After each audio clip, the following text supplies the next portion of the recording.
nuevamente con ustedes en su programa Conectados a su Palabra, ya prácticamente en la recta final de este trimestre de estudio. Y en esta ocasión dedicaremos tiempo para poder conversar sobre el tercer viaje misionero del apóstol Pablo. Y queremos introducirnos directamente desde el texto, en Hechos, el capítulo 20 y el versículo 24, que decía: de ninguna cosa hago caso, ni estimo preciosa mi vida para mí mismo, con tal que acabe mi carrera con gozo y el ministerio que recibí del Señor Jesús para dar testimonio del Evangelio y de la gracia de Dios. Hemos podido estudiar de manera detenida los primeros dos viajes misioneros de Pablo. En esta ocasión nos centraremos en el tercer viaje. Cuando hablamos del tercer viaje misionero, estamos hablando de Éfeso. Estamos hablando que el objetivo principal era llegar a esta ciudad. Y esta ciudad se vuelve en un centro evangelístico importante, no solamente para la iglesia, sino también para el apóstol Pablo, ya que en este lugar se dedica 3 años de su ministerio a predicar el evangelio. Éfeso, cabe destacar que era la capital de la provincia de Asia. Era una ciudad muy populosa e importante en todo el Imperio Romano. No solamente eso, sino que era una importante vía de acceso entre Occidente y Oriente. Era un gran puente comercial. Y cabe destacar también aún más que se decía que Éfeso era la ciudad más gloriosa por ser la nodriza de la diosa Artemisa. Es un importante dato. No solamente eso, sino que en Éfeso también había una comunidad judía. Y junto con esta comunidad judía encontramos nosotros a Priscila y Aquila, que son los que ayudan al apóstol Pablo para poder fundar la iglesia en Éfeso. En esta ocasión analizaremos algunos aspectos importantes del tercer viaje misionero de Pablo. Nosotros veremos en este primer aspecto el camino, la trayectoria mientras Pablo va a Éfeso y lo que Pablo encuentra cuando llega a Éfeso. En esta ocasión quiero presentar a mis compañeros. Aquí tenemos a nuestro amigo Moncada, a nuestro amigo Lee, a nuestro amigo Nelson y su servidor Jefferson. Queremos iniciar hablando del contexto. Y algo que podemos ver en todo lo relacionado a este viaje es la providencia divina. En toda la cartilla hasta este momento hemos podido ver que el Espíritu Santo es el comandante alrededor de la obra evangelizadora. Los planes son del Espíritu Santo. Nosotros somos simples instrumentos, simples ayudadores de la causa celestial. Esto lo podemos ver en el encuentro providencial que Priscila y Aquila tuvieron con Apolos, mientras aún Pablo estaba de camino a Éfeso. El informe que se tiene de Apolos es que era instruido en el camino del Señor y ferviente en el Espíritu. Hablaba y enseñaba las cosas que son del Señor. Pero había un pequeño detalle acerca de Apolos. Enseñaba con cierto límite de conocimiento, ya que solo manejaba algunas verdades referentes al bautismo de Juan el Bautista. Y es que al parecer Apolos estaba desactualizado de todo lo que pasó después de la muerte de Jesús y el Pentecostés. Pero podemos ver aquí la obra de Aquila y Priscila. Estos se volvieron tutores espirituales de Apolos y lo instruyeron en las grandes verdades de la iglesia referentes a Cristo.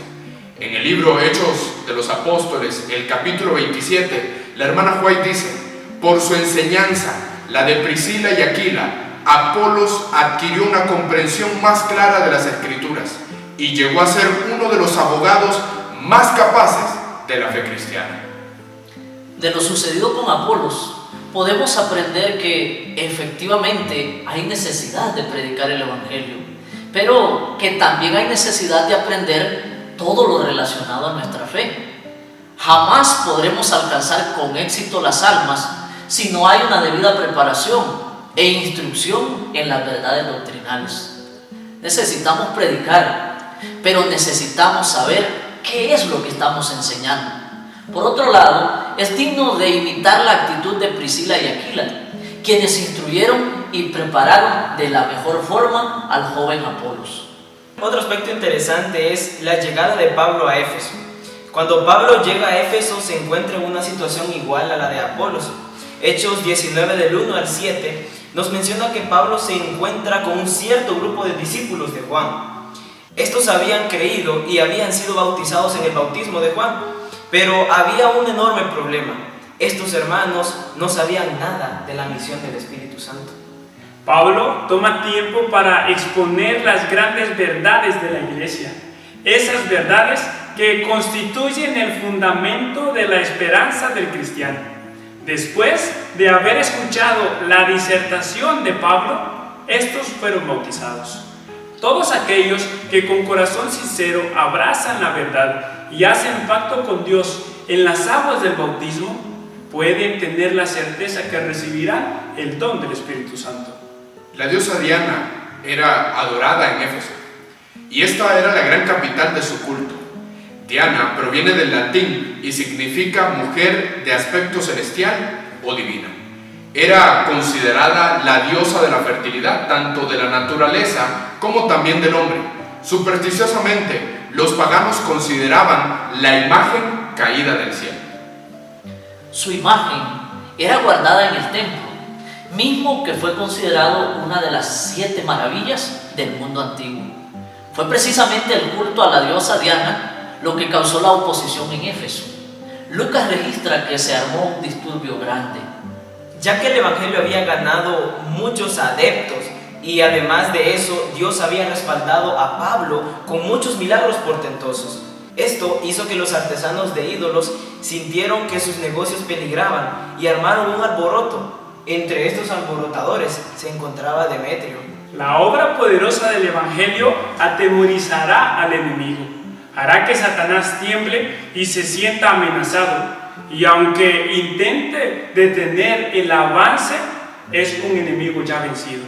La oposición siempre será el recurso más mediocre que el enemigo tratará de utilizar para con la iglesia. En Hechos capítulo 20, versículo 7, menciona que la escala de Pablo en Troas culminó con una reunión de la iglesia en el primer día de la semana.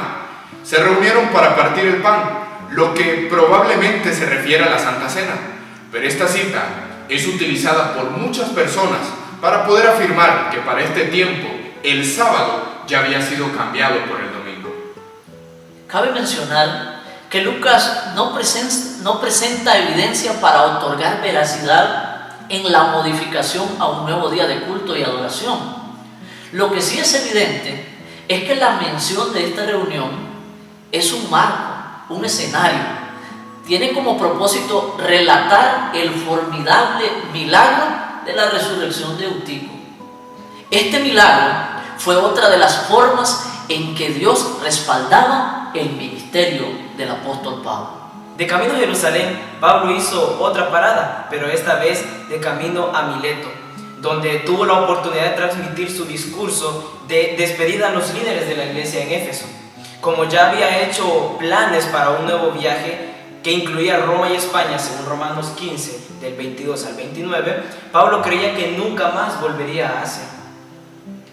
En este discurso, Pablo a los líderes de la iglesia en Éfeso, podemos ver que a Pablo le preocupaban algunas cosas. No era un temor infundido. Uno de los temores de Pablo era que el rebaño del Señor desde ya veía la entrada de engañadores que podrían poner en riesgo a nuestra iglesia. Otro de sus temores es que la iglesia de Jerusalén lo miraba con cierto escepticismo, por no decir con hostilidad. A la vista de los líderes judíos, Pablo era un traidor y apóstata. Y podemos observar aquí la convicción de Pablo. Sin duda, Pablo tenía muchas cosas en mente. Sin embargo, su fidelidad y su diligencia nunca vacilaron. Sus palabras en Hechos capítulo 20, versículo 24, nos dejan una gran enseñanza. No me preocupa si tengo que morir.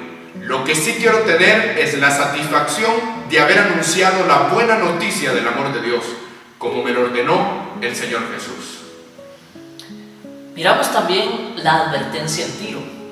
Después de Mileto, Lucas registra el viaje de Pablo con cierto detalle.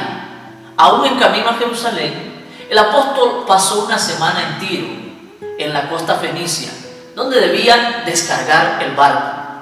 Lo sucedido en Tiro pareciera que es una actitud desafiante de Pablo ante la advertencia de los hermanos para que no vaya a Jerusalén.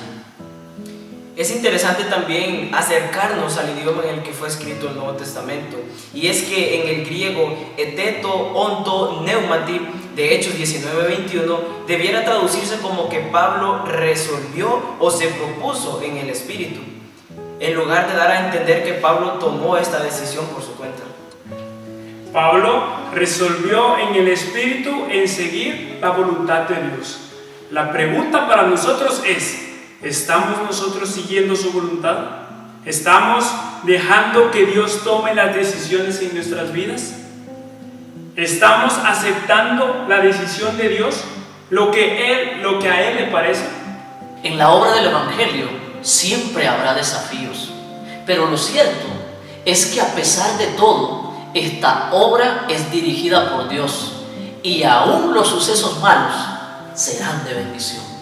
Ahora, de manera de resumen, queremos ver los puntos que estudiamos en esta ocasión. En primer lugar, vimos el camino y la llegada a Éfeso, y vimos dos puntos importantes: la enorme necesidad de enseñar y la llegada de Pablo a Éfeso.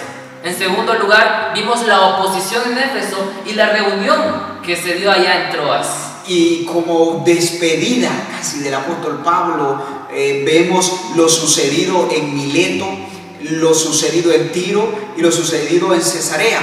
La convicción del apóstol Pablo, aun cuando miraba su llegada a Judea sería algo difícil, y vimos sobre todas las cosas que esa advertencia en Tiro no es algo que el apóstol Pablo realiza como un desafío contra el Espíritu Santo, sino más bien es una decisión inspirada por el Espíritu Santo. En esta lección nosotros podemos sacar grandes conclusiones, podemos sacar enseñanzas para nuestra vida personal. Podemos ver, en primer lugar, que Dios sigue el control de la obra del evangelismo. Este evangelio llegará triunfante, y esperamos como resultado del evangelio que usted también sea una de esas primicias que llegarán a ver cara a cara al Redentor. Es por eso que queremos decirle: únase con nosotros en oración y pidamos hoy más que nunca la dirección del Espíritu Santo. Buen Dios y Padre, ponemos nuestra vida en tus manos y queremos decirte, Señor, somos tuyos, Padre. Ante los desafíos y la oposición del enemigo, queremos recordar que está vencido, y queremos recordar que tú eres nuestro amparo y nuestra fortaleza, Señor. Llévanos hasta el puerto seguro, Padre, en Cristo Jesús. Amén.